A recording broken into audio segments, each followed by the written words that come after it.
ده الانترفالومتر اللي احنا قلنا عليه. يعني شكله كأنه ريموت وليه سلك او كابل. الكابل ده انا بركبه طبعا في الكاميرا، لازم اركبه في الكاميرا. يعني هنشوف دلوقتي الفتحه بتاعته في الكاميرا فين، او الفتحه بتاعته بتبقى من الجنب شبه فتحه المايك كده بالظبط، او هتلاقيها تحت فتحه المايك مباشره. يعني هنحاول ان احنا نلف الكاميرا كده برضه عشان ايه تشوفوا الفتحه بتاعته. تمام، هي هنا كده يا جماعه، يعني اهي. تمام، يعني دي الفتحه بتاعته اهي. بنحاول نشوف الفتحة بتاعته. تمام، هي الفتحة اللي فوق دي، الفتحة اللي تحت دي بتاعة المايك، والفتحة بتاعة الانترفالومتر بتبقى موجودة فوقيه، فنحاول ان احنا نركبها. تمام، هي ركبت كده معانا. نبدأ بقى نحاول ان احنا نفهم بقى الانترفالومتر ده عبارة عن ايه وبيعمل ايه بالظبط معانا. طيب، دي الشاشة بتاعة الانترفالومتر، يعني هنفتحه من الزرار بتاع الاون. ملاحظين تحت هنا جاء في شوية كده حروف وكلمات مكتوبة. دي كلمة مود اللي بتغير المود بتاع التصوير. شايفين في شرطة عمالة بتتحرك عندنا من الاس للسي اللي مش عارف للبي لل2 اس للتايمر. التايمر ده بقى هو اللي احنا هنشتغل عليه. كل المودز اللي قبل كده دي يعني ملناش دعوة بيها عشان بس الحلقة وقتها ما يطولش. بس التايمر هو ده يعتبر المودز اللي احنا هنشتغل عليه.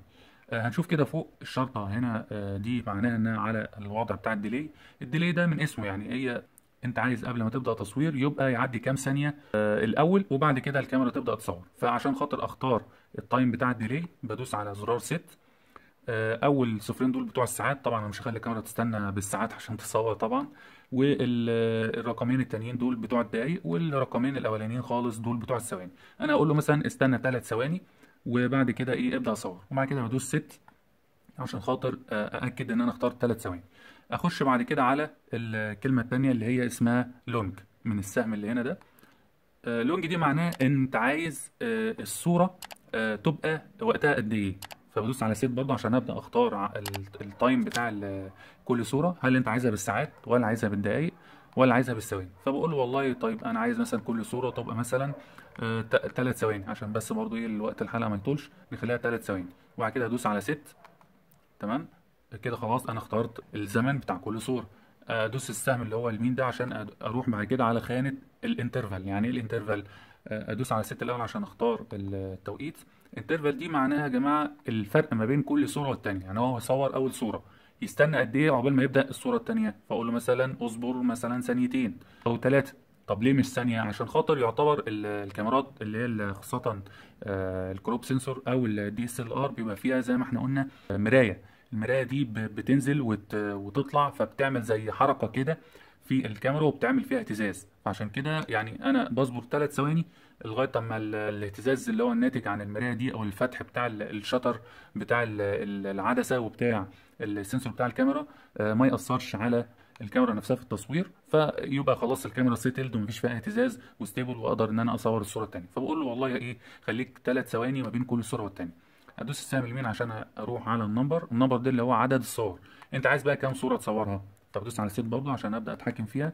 والله مثلا هو الانترفالومتر ده يقدر عندي ان هو يصور لغايه، شايفين يعني اقصى عدد ممكن يصوره هو 199 صوره. طب لو اكتر من كده هيديني العلامتين دول، معناه ان هو ما لا نهايه. تمام، يعني اتمنى ان هو يكون شايفينها كده. ما لا نهايه، ما لا نهايه دي يعني يفضل هو يصور لغايه اما البطاريه بتاعت الكاميرا تفضى او هو نفسه بطاريته تفضى. طيب، انا قبل ما ادوس بقى على بلاي، تمام، انا خلاص كده يعتبر كل الاوبشنز عندي كده يعتبر جاهزه. قبل ما ادوس على بلاي في حاجه مهمه جدا. فاكرين يا جماعه هنا في الاعدادات بتاعه التصوير نفسها، مش احنا كان في الاعدادات التايم بتاع الصوره؟ تمام، التايم بتاع الصوره هنا يعني 1/10 من الثانيه. وانا عندي في الانترفالومتر انا مختاره ان هو يبقى تقريبا كام؟ يبقى تقريبا 3 ثواني.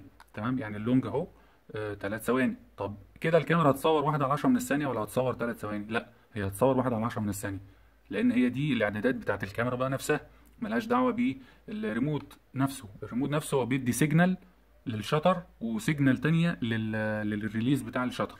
يعني سيجنال عشان خاطر يفتح الشطر ويبدا تصوير، وسيجنال تاني عشان خاطر يقفل تصوير. فبالتالي مجرد ما هو يبعت سيجنال للكاميرا عشان خاطر تبدا تصوير، هي فعلا تبدا تصوير، بس الزمن اللي متسجل عندها كام؟ 1/10 من الثانيه. طب عشان اتغلب على الموضوع ده بعمل ايه؟ الكاميرا فيها اوبشن اسمه بالب مود، ده في كل الكاميرات. كل الكاميرات تقريبا يعتبر فيها الوضع ده اللي هو البالب مود. ده معناه ان هو بيديني امكانيه ان انا اتحكم في الزمن التصوير بتاع الكاميرا زي ما انا عايز، يعني اي وقت تصوير انا عايزه هو بيديني الامكانيه دي، لان اللي موجود في الكاميرا فيه 15 ثانيه 30 ثانيه، يعني اعلى حاجه هي 30 ثانيه في الكاميرا. انما لو عايز اكتر من كده بختار بقى وضع اللي هو البالب مود. تمام، برجع كده. دي معناه ان انا لو عايز بقى يعني ايه اخلي وقت التصوير زي ما انا عايز، بالدقايق بالساعات زي ما انا عايز، من خلال الريموت ده اقدر ان انا ابدا اتحكم فيه. تمام.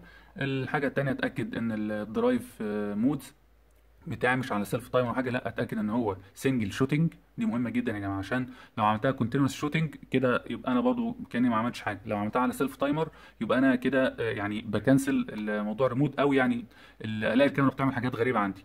فلازم اظبطها على ان الدرايف مود يبقى على السنجل مود، والحاجه الثانيه ان التايمنج نفسه بتاع التصوير يبقى على البالب مود. هبدا بقى ان انا اصور واشوف الكاميرا هتعمل ايه. فعلا خد التايمر في الاول اهو سيلف تايم، وزي ما احنا شايفين بصوا بيعد بقى مع نفسه دلوقتي 3 ثواني، يصبر بعد كده 3 ثواني ويبدا التصوير في الصوره الثانيه. يعني شغال بنفس الاوبشنز اللي انا فعلا اديتها له، ما بيألفش او ما بيعملش اي حاجه من بره. الحاجات اللي انا مديها له هو دي اللي بينفذها، فطبعا ده يعتبر حاجه ممتازه جدا جدا.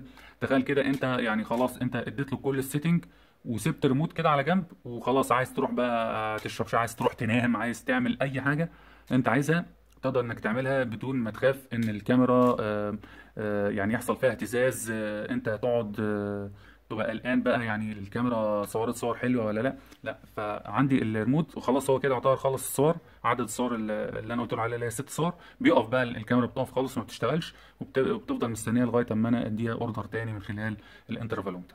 فطبعا ده يعتبر حاجه ممتازه جدا، وبيديني فرايتي او يعني تنوع في موضوع الزمن بتاع التصوير زي ما انا عايز. فتعتبر حاجه كويسه جدا جدا، خاصه بالنسبه لو انا بصور مع عدسات بقى طويله، العدسات اللي هي الطويله او التليفوتو. يعني اي هزه، يعني لو انا عملت بس كده يا جماعه، كده كده بس يعني يا دوبك لمست، هلاقيها بتاثر معايا في الصوره. تمام.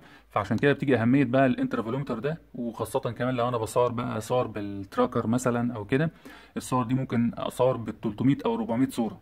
اكيد انا مش هفضل كل شويه ادوس على الكاميرا عشان خاطر تبدا تصور واستنى لغايه ما تخلص، مع كده ادوس تاني وغير كمان الاهتزاز بتاع الكاميرا اللي اتكلمنا عنه، فطبعا يعني صداع وهيدك رهيب جدا.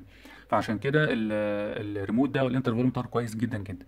طب الكاميرات اللي فيها بقى انترفولومتر داخلي، هي فيها نفس الاوبشنز اللي موجوده في الانترفولومتر ده، فيما عدا ان وقت التصوير برضه فيها للاسف بيبقى محدود، يعني بيبقى اخره مثلا 30 او 45 ثانيه او دقيقه تقريبا بالكتير. يعني الكاميرات اللي نازله جديده شويه ممكن تلاقي فيها دقيقه، لكن اكتر من كده الانترفالومتر الداخلي في الكاميرا مش هتلاقيه بيقول لك لا انا اسف مش هقدر ان انا اصور اكتر من دقيقه لكل صوره. فعشان كده يعني برضه هتعوز انك تشتري الريموت ده، عشان خاطر لو انت هتصور صوره اكتر من دقيقه، يعني صوره الزمن بتاعها او اللونج بتاعها هنا اكتر من دقيقه، اللونج بتاعها هنا اهو. تمام. اللونج بتاعها اكتر من دقيقه، عايزين نختار هنا مثلا دقيقه اهو، دي كده دقيقه، دقيقه وثلاث ثواني، او عايزين نخليها دقيقه يبقى نخلي دي كده صفر. تمام. فكده كده كل صوره هتبقى عباره عن دقيقه. تمام. فالانترفالومتر الداخلي بتاع الكاميرا اخره يعني 30 ثانيه، او لو مثلا زاد شويه يبقى دقيقه. لو انا عايز اصور بقى صوره دقيقتين بحالهم او 3 دقائق او 5 دقائق، لا ساعتها يبقى لازم استعمل الانترفالومتر ده. بكده نكون خلصنا الحمد لله الحلقه بتاعت الانترفالومتر والدرايف مود بتاعت الكاميرا. ان شاء الله باذن الله يعني نحاول الحلقه الجايه ان احنا نصور بقى صور للقمر باستعمال الانترفالومتر ده، وعدسه طبعا اكتر من كده عشان خاطر نظهر فيها تفاصيل القمر. نشوفكم ان شاء الله في الحلقه الجايه. ما تنساش طبعا لايك والسبسكرايب والشير. والسلام عليكم ورحمه الله وبركاته.